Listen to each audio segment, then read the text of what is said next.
Next is very important, जो बहुत ही ज़्यादा ज़रूरी हो जाता है, that is elections of president. President के इलेक्शंस कैसे होंगे? अब देखो, प्रेसिडेंट के जो इलेक्शन होते हैं दे आर इनडायरेक्ट, यानी कि भाई लोग जाके वोट नहीं करते हैं, आपको हमें नहीं जाना पड़ता है इनको वोट करने के लिए, तो इनडायरेक्ट होते हैं। दूसरा है इसमें प्रोपोर्शनल रिप्रेजेंटेशन होता है। कैसा रिप्रेजेंटेशन? Proportional representation. ठीक, क्या होता है ये अभी हम देखेंगे इसके आगे। Next is single transferable vote. Single transferable vote, ये भी हम अभी आगे देखेंगे। करवाता कौन है? ये वही सेम अपना इलेक्शन कमीशन ऑफ इंडिया, ये करवाता है in article 54 of the constitution. अब इसके अंदर ये किसके थ्रू करवाता है? ये करवाते हैं through electoral college. Electoral college कोई कॉलेज नहीं है, इलेक्टोरल कॉलेज मतलब जिसके थ्रू ये इलेक्शन करवाया जाएगा, जो जो वोटिंग करेंगे। तो इसमें आते हैं सारे के सारे elected members of parliament. Please note it down, it is elected member of parliament, nominated नहीं है, सिर्फ elected member. Next is जो भी विधानसभा के मेंबर्स हैं, यानी कि जो भी MLAs हैं, सारे के सारे states plus Delhi and Puducherry. Why Delhi and Puducherry? क्योंकि इनकी अपनी भी विधानसभा होती है, तो दिल्ली एंड पुडुचेरी के भी MLAs जो होंगे वो वोट कर सकते हैं। ठीक है, अब नाउ क्वेश्चन होगा कैसे भाई ये इनडायरेक्ट इलेक्शन? सो ये होता है through president and vice president rules of 1952। इसके थ्रू ये इलेक्शन कराते हैं। इसमें फिर एक रिटर्निंग ऑफिसर को अपॉइंट किया जाता है। Returning officer election commission of India ही इसे अपॉइंट करते हैं, जो कंडक्ट कराता है इलेक्शन। सो अब इलेक्शन की जो प्रक्रिया है वो किस तरीके से शुरू होती है, उसके पहले हमें बहुत सारी चीज़ें जानना है। तो जो नॉर्मल वोटिंग होती है, यानी कि जो हम MP वगैरह के लिए वोट करते हैं, जैसे कि हमारे एरिया के MP हो गए या एरिया के MLA हो गए, तो उनके लिए हम थ्रू करते हैं FPTP। FPTP यानी कि first past the post system. But जब यहाँ पे हम बात करें तो यहाँ पे हम प्रोपोर्शनल रिप्रेजेंटेशन की बात कर रहे हैं। अब इसमें सबसे पहले जो चीज़ ध्यान रखनी होती है वो ये होता है कि इनको अचीव करना होता है कोटा। कोटा कैसे अचीव करते हैं? तो कोटा अचीव करने का फॉर्मूला होता है total number of votes polled upon total number of positions +1, और जो ये आंसर आया उसमें +1। जैसे फॉर एग्जाम्पल मैं मान के चल रही हूँ, अगर 10 वोटर्स हैं, कितने वोटर्स हैं? 10 वोटर्स हैं, तो total number of votes polled कितने हो गए? 10। प्रेसिडेंट की पोजीशन कितनी है? 1 है, तो 1 + 1 और ये +1, तो ये क्या हो गया? ये हो गया 10/2 + 1, यानी कि 5 + 1 यानी कि 6। इसका मतलब क्या है कि मुझे 6 वोट चाहिए जीतने के लिए। तो this is what the quota system is. Quota system total number of votes polled upon total number of positions +1 और उन सब में +1। एग्जाम्पल के थ्रू याद रखिएगा। फॉर एग्जाम्पल 10 वोटर्स थे, 1 + 1 एंड लास्ट में +1, तो 10/2 हो गया +1, 5 + 1 वैल्यू आ गई आपकी 6। तो ये क्या है? ये कोटा सिस्टम है। ठीक, अब कोटा सिस्टम जो है वो रिप्रेजेंट कैसे होता है, कैसे वर्क करता है? जैसे फॉर एग्जाम्पल मैं मान लेती हूँ कि 4 कैंडिडेट इलेक्शन में खड़े हुए, ठीक है, 4 कैंडिडेट्स। मान लो इसका नाम था गप्पू, ये थे मोनू, ये थे गोपू और ये लक्ष्मण। ठीक, अब टोटल कितने वोटर्स हैं? टोटल 10 वोटर्स हैं जो इनको वोट करेंगे। अब देखो नॉर्मल वोटिंग में क्या होता था, मैं क्या कर दिया मैंने कि हाँ मैंने गप्पू को वोट कर दिया, किसी और ने मोनू को कर दिया, किसी और ने गोपू को, किसी और ने लक्ष्मण को। लेकिन यहाँ पे ऐसा नहीं होगा।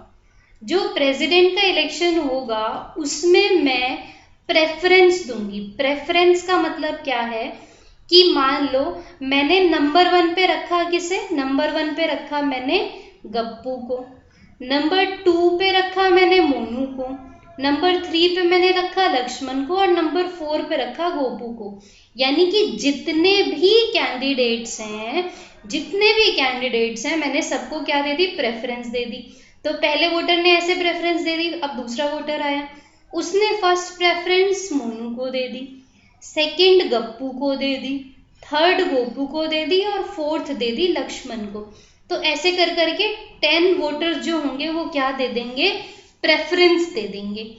तो एट द एंड अगर मैं मान के चलूँ तो मैं मानती हूँ कि जो गप्पू था उसको 4 लोगों ने फर्स्ट प्रेफरेंस दी है। तो सबसे पहले फर्स्ट प्रेफरेंस वोट्स काउंट होते हैं, फर्स्ट प्रेफरेंस वोट्स।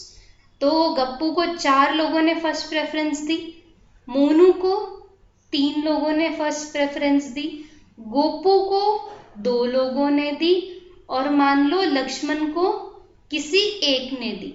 ठीक है, क्या इन चारों में से कोई जीता? कोई नहीं जीता। क्यों नहीं जीता? क्योंकि 10 वोटर्स का मेरा कोटा कितना आया था? 6 वोट्स। बट 6 वोट्स यहाँ पर किसी को भी नहीं मिले। कितने मिले हैं? 4, 3, 2, 1। अब शुरू होगी कहानी। पहले को 4, फिर 3, फिर 2, फिर 1। तो फर्स्ट प्रेफरेंस किनको मिली? इनको मिली। अब इसमें नेक्स्ट स्टेज पे हम क्या करते हैं कि जिसको सबसे लीस्ट वोट मिला था उसको पकड़ते हैं। किसको लीस्ट वोट मिला था? लक्ष्मण को। तो मैंने इस वोट को हटा दिया। अब इस वोट को जब मैंने हटाया तो मैंने देखा कि जिस भी इंसान ने इसको फर्स्ट प्रेफरेंस दी थी, मान लो इनको कोई एक्स है, एक्स ने फर्स्ट प्रेफरेंस दी थी इसे, तो एक्स ने इसे अगर फर्स्ट प्रेफरेंस दी थी तो एक्स ने किसी को तो सेकंड दी होगी, किसी को तो सेकंड इसने रेफरेंस दिया होगा ना, प्रेफरेंस।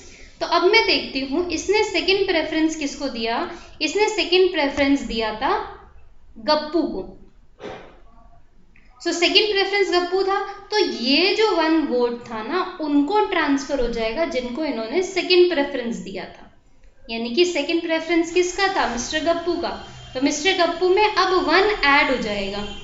तो अब ये क्या हो जाएगा? इन्हें हो गई 5, इन्हें हो गई 3 और इन्हें हो गई 2।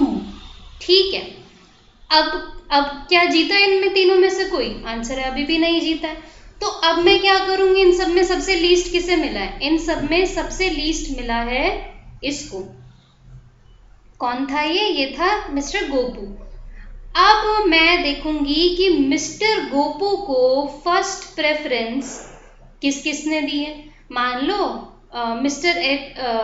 जो मिस्टर गोपू थे तो उनको फर्स्ट प्रेफरेंस जो दी है वो दी है ए ने और बी ने। तो 2 लोगों ने फर्स्ट प्रेफरेंस दी है इन्हें।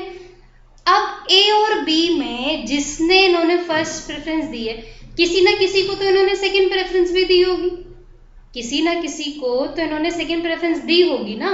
तो जिसको उन्होंने सेकंड प्रेफरेंस दी, ये वोट अब उसको ट्रांसफर हो जाएगा। ये वोट क्या हो जाएगा? उनको ट्रांसफर। मान लो ए ने सेकंड प्रेफरेंस दी थी गप्पू को और बी ने सेकंड प्रेफरेंस दी थी मोनू को।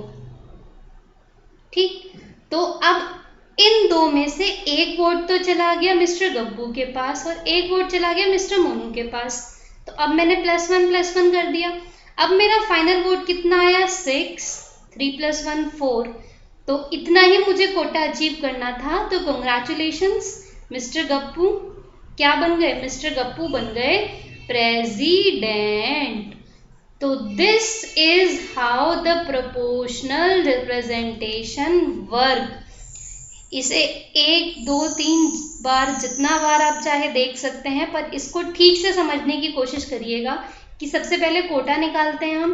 कोटा निकालने के बाद जो भी वोटर्स होते हैं वो हम ऐसे करके कुछ डिवाइड करते हैं। इंडिया में एक प्रेसिडेंट के अलावा सब लोग फर्स्ट प्रेफरेंस में ही कोटा अचीव कर लेते हैं। जिनको सेकेंड राउंड में मिला था वो थे मिस्टर वी वी गिरी जो प्रेसिडेंट थे हमारे, उनको सेकेंड प्रेफरेंस में मिला था। थर्ड फोर्थ तक हमको जाने की जरूरत नहीं पड़ी थी, बट इसको आप अच्छे से देखना, बिल्कुल ध्यान से। अब एक क्वेश्चन ये अराइज होता है कि क्या सबके वोट की वैल्यू सेम होती है?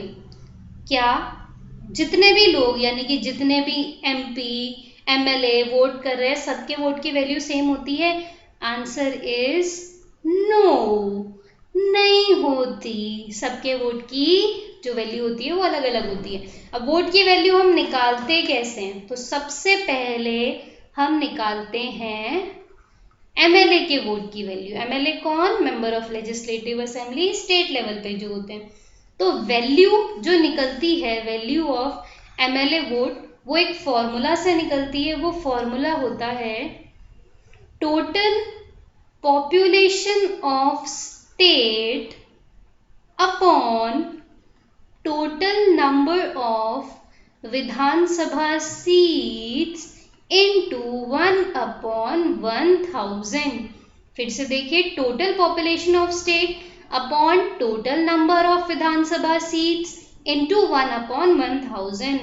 फॉर एग्जाम्पल, अगर मेरे स्टेट की पॉपुलेशन 1 लाख है और विधानसभा सीट्स 100 है, तो इंटू 1/1000, तो मेरे वोट की वैल्यू क्या है? My vote value is 1।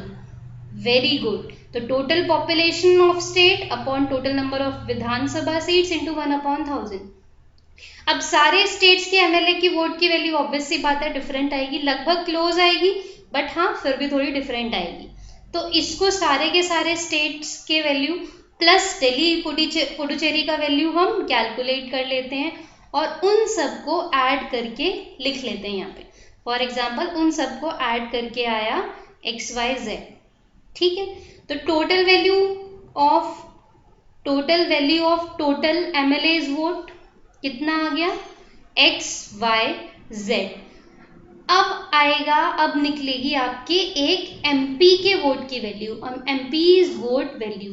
तो MP के वोट की वैल्यू क्या होती है? MP's vote value. अब सारे के सारे MP की वैल्यू सेम होती है, MLA's की अलग होती है, MP's की सेम होती है। MP's की वैल्यू निकलेगी, ये जो वैल्यू आई थी ना आपकी, यानी कि XYZ अपॉन जो सीट्स हैं total of Lok Sabha plus Rajya Sabha, मान लो ये आया ABC, तो ये है MP के वोट की वैल्यू। तो हर किसी MP के वोट की वैल्यू ABC होती है, पर हर किसी MLA की वोट की वैल्यू अलग होती है। फिर उसको हमने प्लस किया, ऊपर लिखा, फिर total of Lok Sabha plus Rajya Sabha. तो इस तरीके से निकलती है MLA और MP के वोट की वैल्यू। समझ में आया? इसको बहुत ध्यान से समझिएगा क्योंकि बहुत इंपॉर्टेंट है आपके एग्जामिनेशन पॉइंट ऑफ व्यू से।